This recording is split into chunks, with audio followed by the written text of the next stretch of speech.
Hey Jake, hey, it's nice to see you on this early Monday. How you doing? I'm doing well, Corey. Thank you for having me. I appreciate it. The sun is shining and ready for another great week at work.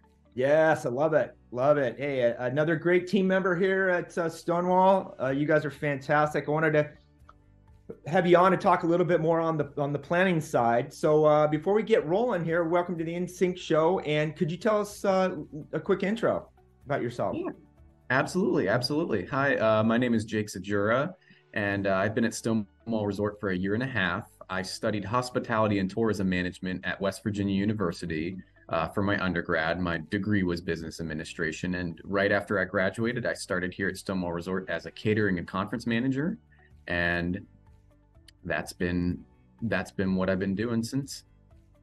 Wonderful. That's great.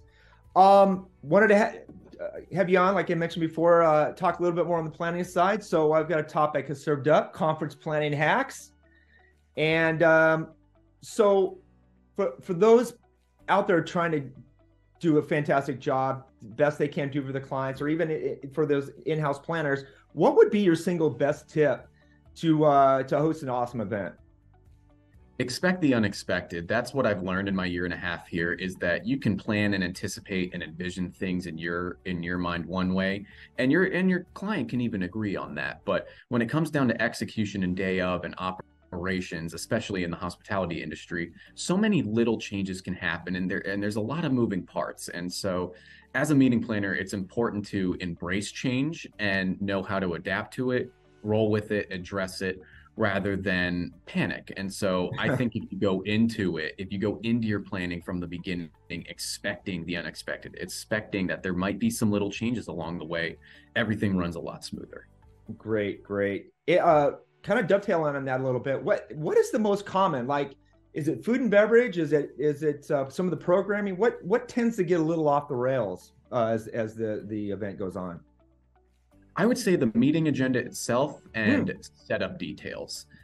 It's important to anticipate that if you don't do a site tour, if the client has not been to the resort and seen their meeting room beforehand, how they envision it, it might catch them by surprise. Now, I you can be as detail oriented as you want over the phone, via email, on your event orders, and they might even agree with that and see what you're seeing. But it'll take until they're on site before they realize there's a problem with the way that the room is set. And it's important to know how to adapt and how to catch some of those things ahead of time. Hmm. In my experience here, a little over a year, I've kind of been developing a list of questions that I have from my groups coming in that I've learned the hard way through other groups, you know, specifically with where they want a registration table. Do they actually want the podium or not? Hey, this setup will work in the room, but it might be a little tight with this chair. Or how would you feel about swapping out for another chair? Those are things I didn't pick up on day one. Those are things I picked up through experience. Hmm. And so I found that a lot of changes are with the actual meetings and general sessions themselves. Oh, that's great. Great, great. What is the most common but greatest fail in when it comes to planning an event? Assumptions. I've been by our leadership team to never assume anything, whether it's your relationship with the contact or whether it's your relationship with your coworkers, as you explain to them and the other departments how the event is to run. Um, you have to be as detail oriented as possible, even if it's incredibly obvious and it seems like it's something you shouldn't have to say. In reality, there are no things you shouldn't have to say. Your event orders and your paperwork should always answer who, what, when, where, and how. And that's something that's been instilled in me, and that's something that I'm still trying to get better at and improve upon. You can never be detail oriented enough, and you should never ever assume anything. Hmm. Just to kind of expand on that a little bit, what do people typically assume? And they just it's a no brainer. They don't even question it. But when they get say they didn't do a site tour, they get on property and it's not at all what they thought. It may be easy to assume that napkins get set out with a private event. And so it can Mm. be easy for an inexperienced meeting planner to not specify the napkin fold on the event order. And let's say your client is really easygoing, they could not care less how you fold those napkins. Put it on there anyway and say Stonewall Resort choice of fold or banquet manager choice of fold, because that'll answer that question. Yes, they do want those napkins. It does not matter how we fold them, but don't forget them. If you simply leave it off because the group could not care less how they want them folded, your banquet manager or your banquet staff may assume that there doesn't need to be napkins. And in reality, you can't blame them. There was no such mention of napkins on your paperwork. So even if something is easygoing, there is no preference from the guest.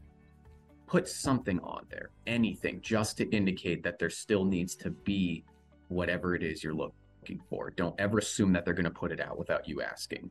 If ever, I guess to expand on it and make a long story short, don't ever assume that someone else can read your mind. Your paperwork and your event orders should be so good that your event should be able to be executed without you ever being on site. Anybody in the resort should be able to pick up your paperwork and know what you're expecting.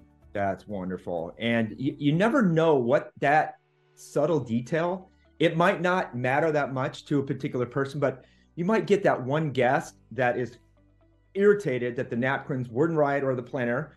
And, it's that one thing that, again, that assumption that could take an event that was going magnificently well and get it off the rails. You just never know, right? Correct. That's absolutely correct. Yep. Yes, that's great. What's the most overlooked opportunity in hosting meetings, as you see? Definitely the networking opportunities. And when I say that, I don't mean networking to leave your current job and join one of these associations. That's not necessarily what I mean. But in our job, it's the personal relationships you build with people as you work with them, especially at our property specifically. I think over 80% of our groups are repeat groups. And so if you've seen them once and you've worked with them once, you're going to see them again.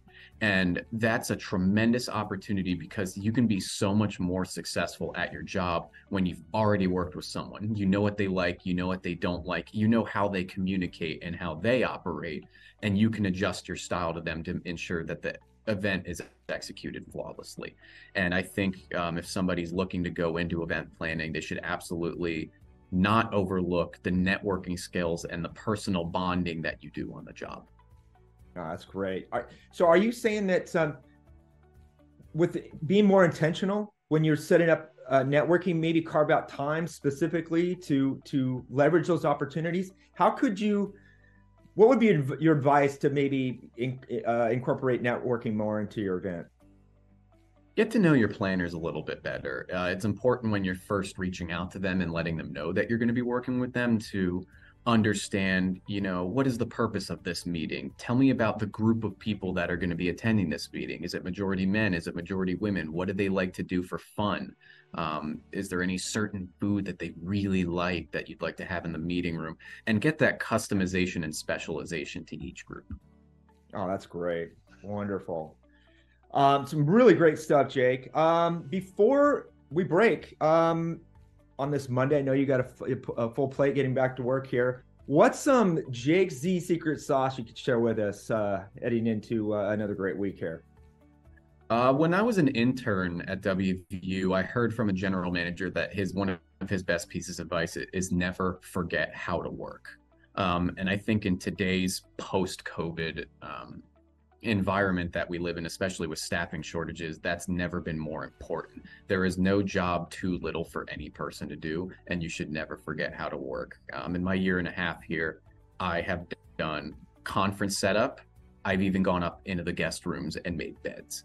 Those are things that are not in my job description, but no job is ever too small for me. And also, you can't expect anybody to do a job that you wouldn't do. That's another thing that leadership has taught me, our leadership team. And so I think those two things are really important to keep in mind, and the respect that you want to get from people will follow. That's great. Wonderful. Well, hey, it was great chatting with you. Can't wait to have you back on another segment, and hope you have a great week, Jake. Thanks, Corey. You too. Thanks, man. Take care.